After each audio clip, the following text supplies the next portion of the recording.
ഗർഭിണികളായ അമ്മമാർക്കായി വളരെയധികം ശ്രദ്ധയോടെ പ്രൊഫഷണൽ ഡോക്ടർമാരുടെ മേൽനോട്ടത്തിലൂടെയും പരിചരണത്തിലൂടെയും പ്രത്യേക ആയുർവേദ ചികിത്സകൾ.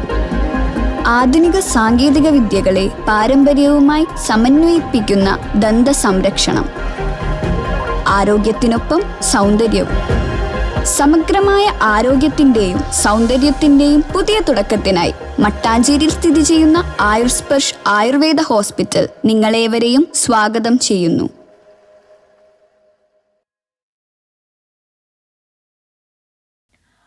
പള്ളിപ്പുറം ഗ്രാമപഞ്ചായത്ത് 1-ാം വാർഡിലെ കോൺവെന്റ് ബീച്ചിൽ അതിരൂക്ഷമായ കടൽ കയറ്റം. 200ഓളം കുടുംബങ്ങൾ ദുരിതത്തിൽ. മൺസൂൺ ശക്തമായതോടെ പള്ളിപ്പുറം ഗ്രാമപഞ്ചായത്തിലെ 1-ാം വാർഡിൽ ഉൾപ്പെടുന്ന കോൺവെന്റ് ബീച്ച് പ്രദേശത്ത് കടൽ കയറ്റം അതിരൂക്ഷമായതായി നാട്ടുകാർ പറഞ്ഞു. കടൽക്ഷോഭത്തെ തുടർന്ന് ഏകദേശം 200ഓളം കുടുംബങ്ങളുടെ ദൈനംദിന ജീവിതം ഗുരുതരമായി ബാധിക്കപ്പെട്ടിരിക്കുകയാണ്. പ്രദേശത്തെ ഏകദേശം 15ഓളം വീടുകളിൽ സ്ഥിരമായി കടൽവെള്ളം കയറുന്ന സാഹചര്യമാണ് നിലവിലുള്ളത്. ഇതുമൂലം നിരവധി കുടുംബങ്ങൾ ആശങ്കയിലും ദുരിതത്തിലുമാണ് കഴിയുന്നത്. പ്രദേശവാസികളുടെ പ്രധാന ഉപജീവന മാർഗങ്ങൾ ഒന്നായിരുന്ന ഹോം സ്റ്റേ പ്രവർത്തനങ്ങളും കടൽ കയറ്റത്തിന്റെ ആഘാതത്തിൽ നിലച്ച അവസ്ഥയിലാണെന്ന് നാട്ടുകാർ പറയുന്നു.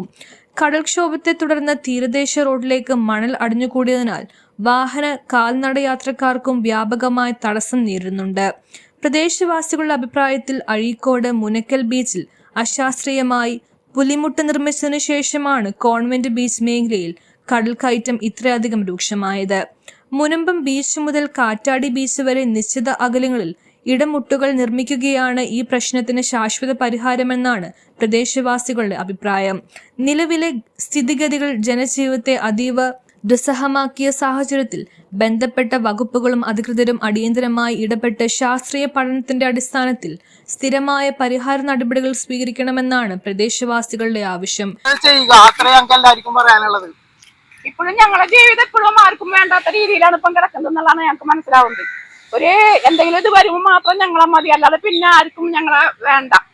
അങ്ങനെ കുറച്ച് പാവങ്ങൾ ഇപ്പൊ കുഞ്ഞുമക്കളായിട്ട് ഞങ്ങൾക്ക് ഇവിടെ നിൽക്കാം. ഇപ്പോഴത്തെ അവസ്ഥ എന്ന് പറഞ്ഞാൽ സുനാമിക്ക് ശേഷം ഇവിടെ ഒരു പുലിമുട്ട് സാങ്ഷൻ ആയിട്ടുണ്ടെന്ന് ഞങ്ങളോട് അറിയിച്ചിട്ടുണ്ടായിരുന്നു അന്നത്തെ മുഖ്യമന്ത്രി. പക്ഷെ അതിനുശേഷം ഒരേ വർഷങ്ങൾ ഇതുപോലെ വെള്ളം കയറുന്ന സമയത്ത് കുറച്ച് ആൾക്കാർ വന്ന് കുറച്ച് മണ്ണിടല്, പ്ലാസ്റ്റിക്കിന്റെ ചാക്ക് നിറച്ചിടല്. പക്ഷെ ഇതിൽ നിന്നെല്ലാം മാറിക്കൊണ്ട് ഒരു ശാശ്വതമായ പരിഹാരം ഈ തീരദേശത്തെ ജനങ്ങൾക്ക് വേണം. അതിനുവേണ്ടി ഇവിടെ ഒരു പുലിമുട്ടിന്റെ ആവശ്യകതയാണ് ഏറ്റവും കൂടുതൽ മുന്നിട്ട് നിൽക്കുന്നത്. അപ്പൊ ഈ വെള്ളം കയറല് ഇവിടെ നിന്ന് ഒഴിവാക്കിയെടുക്കുക. അത് കടത്തിലാക്കി കൊണ്ടാണ് അവർ ചെയ്യുന്നത്. ഇപ്പൊ അവിടെ ആളുകൾക്ക് വരാൻ പറ്റാനും കൂടി ഈ വഴി അത്രയും ഇതായിട്ടാണ് റോഡൊക്കെ കിടക്കുന്നത്. ആ അവസ്ഥ കണ്ടാൽ ഇതിന്റെ വേണ്ടപ്പെട്ട ആളുകൾ ഇതൊന്ന് കണ്ട് ഇതെങ്ങനെയാണെന്നുള്ളതൊന്ന് മനസ്സിലാക്കി ഞങ്ങളെ കാര്യത്തിൽ ഒന്ന് ഇടപെട്ട് ഇതിനെന്താണ് വേണ്ടതെന്ന് വെച്ചാൽ അത് ഈ കുറച്ച് കല്ല് ഇങ്ങനെ കൊണ്ടുവന്നിട്ടതുകൊണ്ടോ മണ്ണ് നീക്കിയതുകൊണ്ടോ ഒന്നും ഒരു കാര്യം വരൂല. കടല് വന്നാൽ എത്ര മണ്ണ് കോരി വെച്ചാലും അത് അങ്ങനെ തന്നെ കടലമ്മ വന്ന് ഒരൊറ്റ തോളിനെല്ലാം അത് പോവും. അതിലിരട്ടി ചവറും മഴുക്കും ഞങ്ങളെ പറമ്പിലോട്ടും ഞങ്ങളെ വീടുകളിലോട്ടാണ് ഇത് വരുന്നത്. അല്ലാതെ എന്നിട്ട് ഞങ്ങൾക്കത് അത് നന്നാക്കാൻ നിൽക്കണം. പിന്നെ ഞങ്ങളെ കാര്യത്തിൽ എന്തുകൊണ്ടാണ് ആരും ഒന്ന് കണ്ണു തുറക്കാത്തത്? അതുകൊണ്ട് ഇനിയെങ്കിലും ഞങ്ങളെ ഈ ഇവിടെ തീരദേശത്ത് പാർക്കാൻ നിൽക്കുന്ന മക്കളെ ഒന്ന് അധികാരികൾ ഒന്ന് ഞങ്ങളെ പേരിൽ കണ്ണു തുറക്കാം. ഇവിടെ പുൽമുട്ട് അത് എത്രയും വേഗം അത് ശരിയാക്കിയാൽ മാത്രമേ ഞങ്ങൾക്ക് ഇതിൽ രക്ഷപ്പെടാൻ പറ്റൂ. 1-ാം വാർഡ് മെമ്പറാണ്. നമ്മളുടെ ഈ മുൻപം ബീച്ചില് അതിനോടനുബന്ധിച്ച് കോൺവെന്റ് ബീച്ചാണ് ഈ കാണുന്നത്. ജനങ്ങൾ വളരെയധികം ദുരിതത്തിലാണ് ഇവിടെ കഴിഞ്ഞുകൂടിക്കൊണ്ടിരിക്കുന്നത്. ഏത് സമയത്തും കടല് ഇരച്ചു കയറി വീടുകളിലേക്ക് എത്താവുന്ന സ്ഥിതിയിലേക്കാണ് പോയിക്കൊണ്ടിരിക്കുന്നത്. കാലാകാലങ്ങളായി ഇവിടെ മാറി മാറി ഭരിക്കുന്ന അല്ലെങ്കിൽ നമ്മുടെ MLA-മാരൊക്കെ ഇവിടെ ശരിയാക്കി തരാം, അല്ലെങ്കിൽ ഇന്ന് ശരിയാക്കി തരാം, നാളെ ശരിയാക്കി തരാമെന്ന ജനങ്ങൾക്ക് വാഗ്ദാനം കൊടുത്ത് പോയതല്ലാതെ ഇവിടെ ഒരു മറ്റുള്ള ഒരു പ്രവർത്തനങ്ങളും നടക്കാത്ത കാര്യങ്ങളാണ്. ഇത് കഴിഞ്ഞ കൊല്ലവും ഇതേപോലെ ഉണ്ടായതാണ്.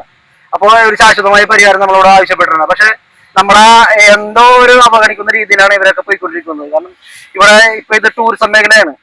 അതിനോടനുബന്ധിച്ച് തന്നെ ഇവിടെ തീരദേശത്ത് ഏറ്റവും കൂടുതൽ മത്സ്യത്തൊഴിലാളികൾ തിങ്ങപ്പാർക്കുന്ന ഒരു സ്ഥലവും കൂടിയാണ്. അപ്പൊ അവർക്ക് ആർക്കും ജോലിക്ക് പോകാൻ പറ്റാത്ത അവസ്ഥയിലുമായിട്ടാണ് ഇവിടെ ടൂറിസം മേഖല ആകെ തകർന്ന തരിപ്പണമായിരിക്കുന്നത്. കാരണം ഇവിടെ ടൂറിസം മേഖല നടക്കേണ്ട ഒരു റോഡാണ് ഈ കാണുന്നത്. റോഡിന്റെ അവസ്ഥ റോഡ് ഇവിടെ ഉണ്ടാവില്ല എന്നുള്ളത് ഇത് കുഴിച്ചു നോക്കേണ്ടി വരും. അതിനും വീണ്ടും മണ്ണും കാര്യങ്ങളാണ് ഈ നദിയിലേക്ക് പോയിക്കൊണ്ടിരിക്കുന്നത്. അപ്പൊ ഇവിടെ തന്നെ നോക്കിയാൽ മനസ്സിലായി ഇവിടുത്തെ ഭീകരാന്തരീക്ഷം എന്താണ്. എങ്ങനെ കിടന്നുറങ്ങും ആളുകൾ? ഈ കുഞ്ഞുകുട്ടികളെയും ഈ പ്രാണങ്ങളൊക്കെ ആയിട്ട് ജീവിക്കുന്ന ഞങ്ങളൊക്കെ ഇതേപോലെ കടൽ കയറി വന്നാൽ എങ്ങനെ ജീവിക്കും എന്നുള്ളതാണ് ഈ അധികാരികൾ പറയുന്നത്. അപ്പൊ എത്രയും പെട്ടെന്ന് ഇതിനൊരു ശാശ്വതമായ പരിഹാരം അധികാരികൾ കണ്ടെത്തി ഞങ്ങൾക്ക് തരണം. അല്ലെങ്കിൽ ഞങ്ങൾ ഇന്ന് വളരെയധികം വലിയ പ്രക്ഷോഭങ്ങളിലേക്ക് ഞങ്ങൾ പോകാനുള്ള ഒരു തീരുമാനത്തിലേക്ക് എത്തിക്കും. നിങ്ങൾ എത്രയും പെട്ടെന്ന് ഞങ്ങൾക്ക് ഇതിന് വേണ്ട ശാശ്വത പരിഹാരം എന്ന് പറഞ്ഞാൽ പുലിമുട്ടാണ് ഇതിന് വേണ്ടി വരുന്നത്. കാരണം ഇതിന്റെ സീവന്റെ പൊക്കം കൂട്ടിയത് കൊണ്ടോ ഒരു കാര്യമില്ല. കാരണം ഇത്ര വലിയ കടല കടക്കണമെങ്കിൽ ആ ഒരു ഈ കല്ലിനെ കൊണ്ടൊന്നും സാധിക്കില്ല. ഈ ഇടപെട്ട് എന്ന് പറയും, ഇടയ്ക്കിടയ്ക്ക് പുലിമുട്ടുകൾ നീട്ടി കൊടുക്കുക.